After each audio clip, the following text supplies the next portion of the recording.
Assalamualaikum warahmatullahi wabarakatuh. Perkenalkan kami dari kelompok 7 yang beranggotakan Wardatul Anisa Nur Afida dan Zulfa Mahmudah. Kelompok 7 di sini akan menjelaskan tentang kata tugas preposisi atau kata depan. Yang pertama ada pengertian preposisi.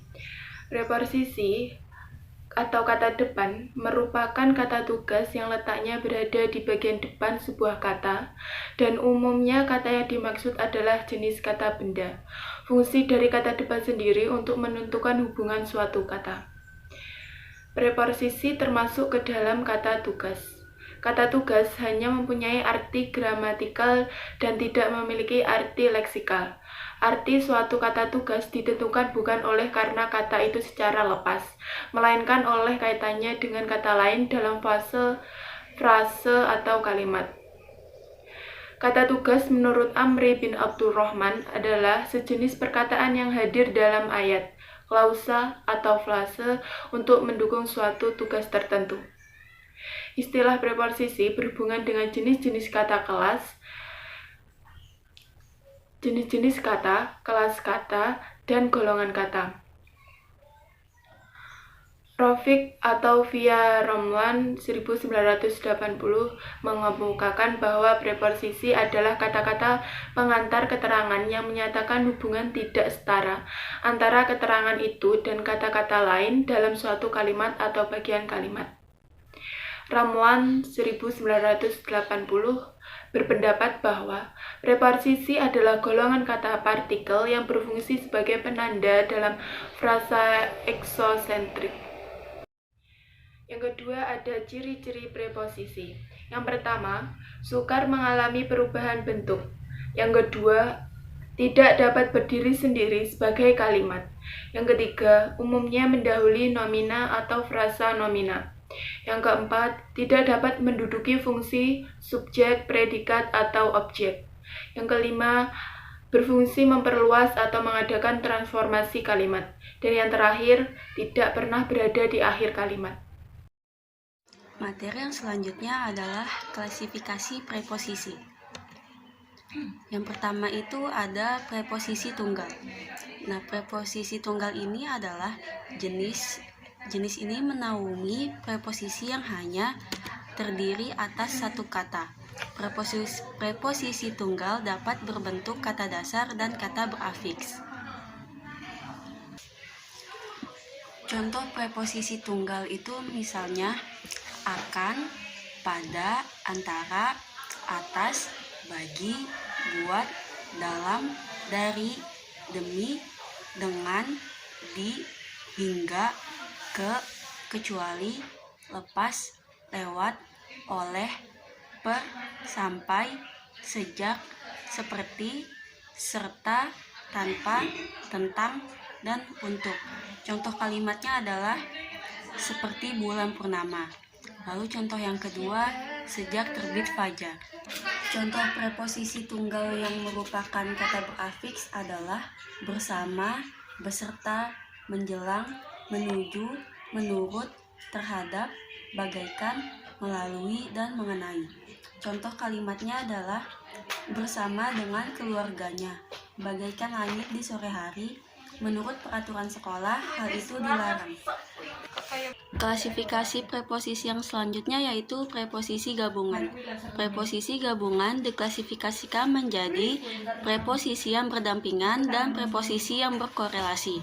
Nah, preposisi yang berdampingan itu adalah dua kata preposisi yang saling bergandengan.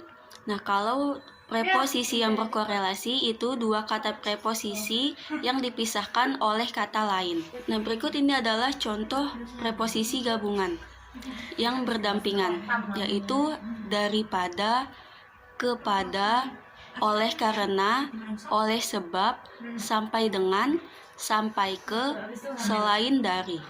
Contoh kalimatnya yaitu penutupan jalan berlaku sampai dengan waktu yang belum ditentukan.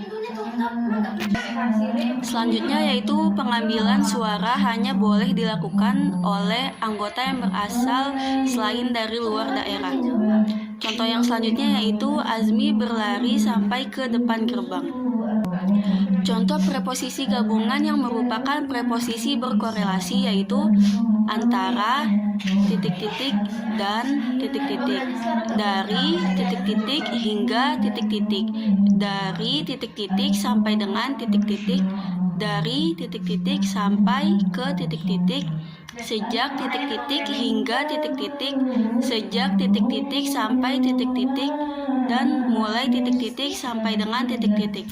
Contoh kalimatnya yaitu dari pukul 7 hingga pukul setengah 6 waktu setempat Ukraina diperlakukan jam malam.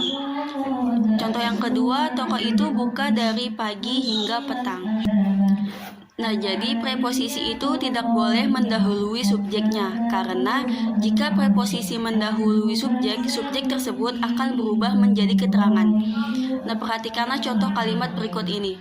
Dalam pertemuan itu membahas susunan anggota pengurus koperasi yang baru. Nah, kalimat tersebut itu adalah kalimat yang tidak benar karena preposisi dalam mendahului subjeknya, sehingga kalimat tersebut tidak memiliki subjek. Nah, agar kalimat tersebut menjadi benar, preposisi harus dihilangkan. Maka kalimat tersebut bisa menjadi pertemuan itu membahas susunan anggota pengurus koperasi yang baru. Atau juga kata verba aktif membahas diganti menjadi kata verba pasif dibahas, sehingga kalimatnya menjadi dalam pertemuan itu dibahas susunan anggota pengurus koperasi yang baru.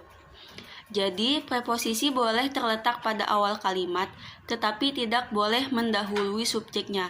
Jika preposisi terletak pada awal kalimat, kalimat itu akan dimulai dengan keterangan. Lalu, dalam bahasa Indonesia, preposisi ada yang dapat dihilangkan dan ada pula yang tidak dapat dihilangkan. Berikut adalah contoh preposisi yang dapat dihilangkan. Kalimat pertama yaitu wakil dari Surakarta menjadi duta bahasa Provinsi Jawa Tengah 2008. Pada kalimat ini preposisi dari dapat dihilangkan sehingga kalimatnya menjadi wakil Surakarta menjadi duta bahasa Provinsi Jawa Tengah 2008. Contoh kalimat yang kedua yaitu kulit muka yang sudah bersih harus dilindungi dengan bahan pelembab. Nah, pada kalimat ini kata preposisi dengan itu bisa dihilangkan sehingga kalimatnya menjadi kulit muka yang sudah bersih harus dilindungi pelembab. Lalu berikut adalah contoh preposisi yang tidak dapat dihilangkan. Kalimat yang pertama yaitu adalah dia datang dari Jakarta. Nah, misalkan kata preposisi di kalimat tersebut dihilangkan, maka menjadi dia datang Jakarta. Kalimat tersebut itu akan menjadi aneh dan ambigu, maka pada kalimat tersebut preposisi tidak dapat dihilangkan. Contoh kalimat yang kedua yaitu polisi terpaksa membuka jalan dengan tongkat. Pada kalimat tersebut, jika kata preposisi dengan dihilangkan, maka kalimatnya akan menjadi polisi terpaksa membuka jalan dan tongkat.